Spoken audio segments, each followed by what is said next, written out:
नमस्कार दोस्तों। पंचांग एंड शुभ मुहूर्त सीरीज में आप सभी एस्ट्रो फ्रेंड्स का बहुत बहुत स्वागत है। आप सभी लोगों को नमस्कार। आज मैं यहाँ पर डिस्कस करने वाला हूँ कि किसी भी नेटिव को यदि कोई लैंड या हाउस खरीदना हो तो वो अपने लिए किस तरीके से मुहूर्त देखेगा। तो मुहूर्त का जैसे मैंने बताया था, दो पार्ट होते हैं। एक वर्क स्पेसिफिक, मतलब उससे काम पर आधारित मुहूर्त जो कि सभी लोगों के लिए एप्लीकेबल होगा, जनरल मुहूर्त। और दूसरा होता है पर्सन स्पेसिफिक, व्यक्ति विशेष का मुहूर्त। जैसे आप देखते हैं कि मैरिज के रोज़ाना मुहूर्त होते हैं कई दिनों तक, मगर किसी पर्टिकुलर पर्सन के लिए एक दिन मुहूर्त होता है तो अगले दिन उसके लिए नहीं होता। तो ऐसा नहीं है कि मैरिज का यदि किसी दिन मुहूर्त है तो किसी की भी हम उस दिन मैरिज कर देंगे।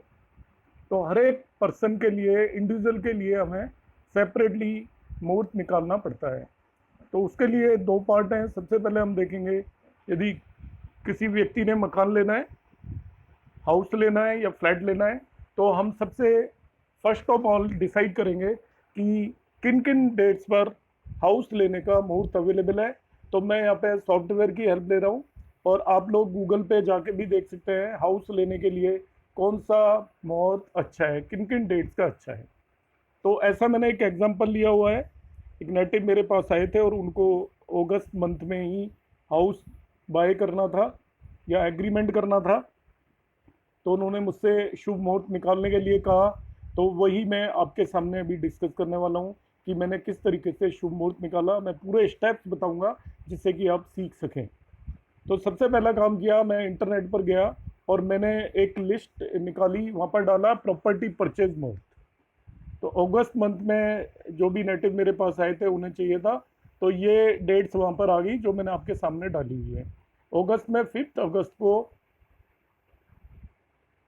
6:37 से लेके 6 अगस्त को सुबह 6:12 तक मुहूर्त था।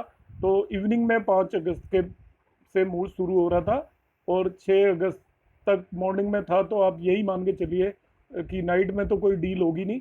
शाम के वक्त यदि मैं उन्हें मुहूर्त यदि बताऊंगा 5 तारीख का, तो मैं किस तरीके से उस मुहूर्त को चेक करूंगा। तो यहाँ पर ये मैंने नेट से निकाला, तो इसमें मैंने नेट की हेल्प ली। अब दूसरी चीज़, मैंने उन पर्टिकुलर पर्सन का ये मैंने चार्ट निकाला है। उनकी कुंडली है, जो उन्होंने डेट ऑफ बर्थ और टाइम ऑफ बर्थ और प्लेस ऑफ बर्थ दी, उससे सॉफ्टवेयर से मैंने कुंडली निकाली और यहाँ पर मैंने उसके ग्रहों की स्थिति निकाल ली है। ये भी आपको, आपके पास किसी भी नेटिव की कुंडली अवेलेबल है या आप अपनी भी देख रहे हैं तो ये दोनों चीज़ें आपको आराम से मिल जाएगी। ग्रहों की स्थिति, ग्रहों की स्थिति में आपको केवल चंद्रमा का ध्यान रखना है कि वो किस नक्षत्र में है। तो यहाँ पर आप देखोगे तो इनका चंद्रमा शतभिषा नक्षत्र में है। तो जिस भी नक्षत्र में चंद्रमा होता है उसे जन्म नक्षत्र बोलते हैं।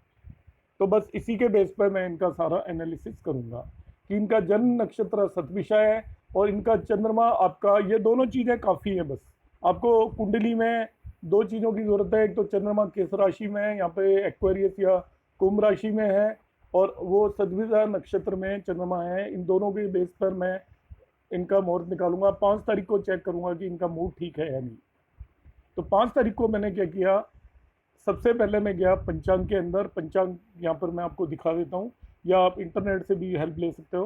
पंचांग मैंने यहाँ पर लिया हुआ है, देखिए आपके सामने 5 तारीख को। तो ये 5 अगस्त यहाँ पर ये डाला हुआ है, आप देख लीजिए। मैं जहाँ पर इंडिकेट कर रहा हूँ 5 अगस्त है और अगस्त के महीने में हमें देखना है। तो 5 अगस्त को ये तुला राशि में है चंद्रमा। ये नोट कर लिया कि चंद्रमा तुला राशि में है। और नक्षत्र मैं देखता हूँ तो 18:37 तक यहाँ पर स्वाति नक्षत्र है और इसके बाद विशाखा नक्षत्र शुरू हो जाता है। तो एक तरीके से हम कह सकते हैं, क्योंकि मूर्ति स्टार्ट 18:37 के बाद है, तो उसके बाद जो नक्षत्र है वो विशाखा नक्षत्र है।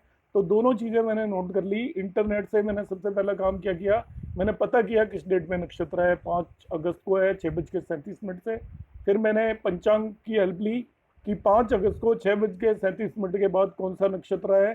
तो आप यहाँ देख लीजिए, विशाखा नक्षत्र है, ये मैं यहाँ इंडिकेट कर रहा हूँ। और चंद्रमा किस राशि में है, वो आपका तुला राशि में है। तो बस इन चीज़ों की ज़रूरत हमें है। कि नेटिव का चंद्रमा कहाँ पे है उसके चार्ट के अंदर, नेटिव का जन्म नक्षत्र कौन सा है, ये दो चीज़ें नेटिव से निकाली, और उस डेट जिस दिन मुझे मुहूर्त निकालना था उस दिन चंद्रमा किस राशि में है और आपका कौन सा नक्षत्र है। अब मैं देखता हूँ इनके लिए वो सूटेबल है या नहीं। ये मैंने इंटरनेट से भी अलग से भी निकाल लिया था कि ये आपका 5 अगस्त को विशाखा नक्षत्र है और आपका चंद्रमा लिब्रा या तुला राशि के अंदर मौजूद है।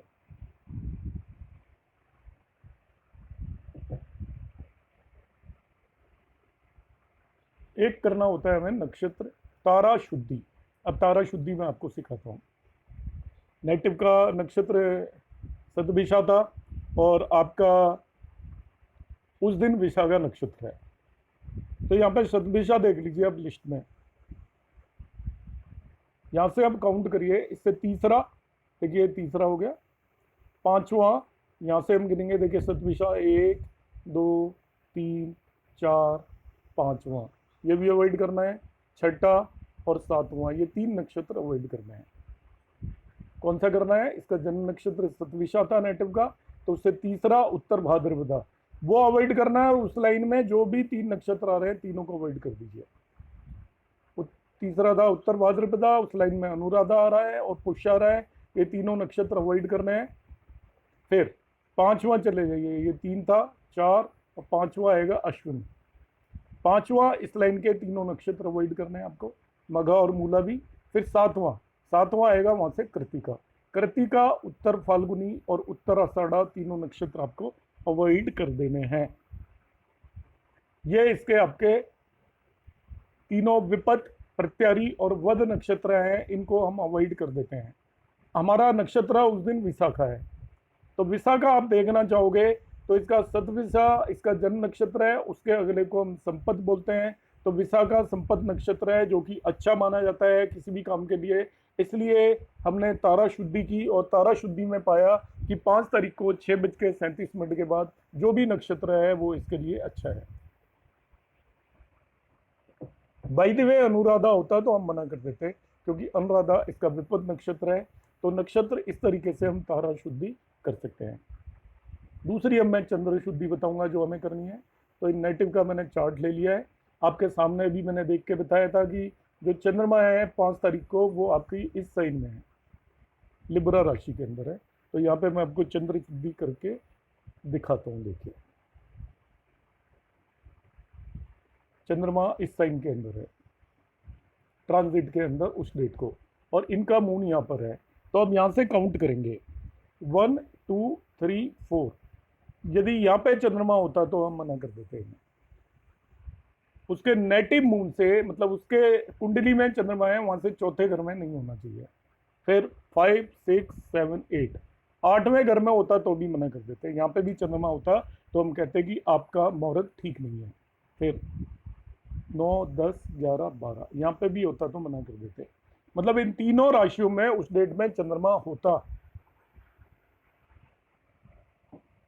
वृषभ राशि, कन्या राशि और मकर राशि में होता तो चंद्र शुद्धि नहीं होती और दोष लग जाता और हम उसे कहते कि वो मकान नहीं खरीद सकता। चंद्रमा आपका यहाँ पर है तुला राशि, उसमें कोई भी परेशानी नहीं है। तो आई होप ये आपको चंद्र शुद्धि समझ में आ गई होगी। तो इस केस में इस नेटिव की दोनों चीज़ें ठीक है। आपकी तारा शुद्धि भी हमने की, जो तारा उस दिन आ रहा है वो आपका तारा संपत तारा आ रहा है, जो कि अच्छा माना जाता है किसी भी काम के लिए, कोई प्रॉब्लम नहीं होती संपत तारा के अंदर। और दूसरी चीज़ जो हमने यहाँ पर देखी, उसका तारा भी हमने दिखाया, जन्म तारा सतभिषा था और विशाखा उसके नेक्स्ट आता है, उसको जन्म के बाद संपत आता है। तो संपत तारा था तो तारे में भी कोई प्रॉब्लम नहीं थी और इसकी चंद्र शुद्धि भी हो गई। तो अब हम इन भाई साहब को कह देंगे कि आप इस दिन को 5 अगस्त को जाकर अपनी प्रॉपर्टी खरीद लें। तो उम्मीद है आप लोगों को पिछली क्लास में मैंने बताया था कि हम किसी के एग्ज़ाम का फॉर्म भरने के लिए किस तरीके से उसका मुहूर्त निकालेंगे। आज मैंने आपको समझाया है कि किसी भी नेटिव को यदि कोई भी प्रॉपर्टी लेनी है तो शुभ मुहूर्त आप किस तरीके से बताएंगे। आप लोगों को मेरा वीडियो कैसा लगा आप कमेंट बॉक्स में डाल सकते हैं। कोई सुझाव यदि आप देना चाहें जिससे कि मैं इम्प्रूव कर सकूँ तो वो भी कमेंट बॉक्स में आप डाल सकते हैं। किसी भी तरह की आपकी इंडिविजुअल क्वेरीज को कमेंट बॉक्स में नहीं डालें। इंडिविजुअल क्वेरीज आपको पूछनी है एस्ट्रोलॉजी से रिलेटेड, तो मेरे व्हाट्सएप नंबर पर आप मैसेज भेजें तो मैं आपको कांटेक्ट करूंगा। और आपकी वीडियो से रिलेटेड कोई भी कमेंट आप कमेंट बॉक्स में डाल सकते हैं।